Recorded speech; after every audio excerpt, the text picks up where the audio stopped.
Barthélémy Diaz grand gueule am nga jàmm Babar kenn yabu la léegi nag coow li nu mu demee loo jëlee fële.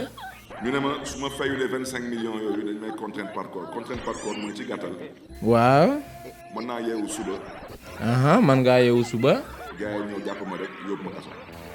ok à tout le moment man ngaa fanaan ci ŋaam voilà léegi nag yow loo yor kaa ñu waxaale yow fi mu ne loo yor. wax dëgg yàlla nag man yoruma 25 millions. yow yoroo 25 millions ay wax la naa rek coono kon yow noo bëggee ma plaider la ko ma ne ko ci yoroo 25 millions léegi nag. xaw ma nag nu muy demee nag. da ngaa war a xam ni muy demee nag parce que 25 millions yi boo fa génnul ci kaso bi nga jëm man mii sa avocat maa lay tëj kon. wax dëgg yàlla da nga ma yóbbu fu mu miin rek. di nga jéemul solution nag moom.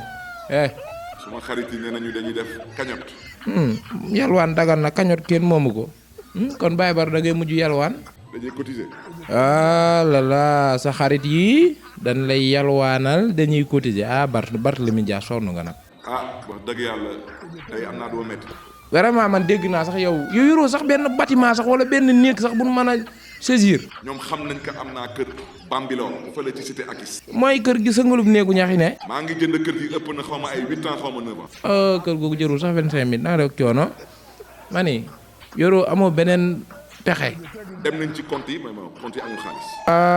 kon nag Barthélémy Dias yow neexoo peledeel de non tëj leen ko kii neexu tapé dama ko bëggoon dimbali waaye wax dëgg yàlla la science élevée tëj leen ko wax dëgg kii neexu yorul dukkure awma waaye jégalu tëj leen bar tëj leen ko la science élevée dama ko bëggoon a peledeel mais du dem du jàll non kii yorul fàqeer la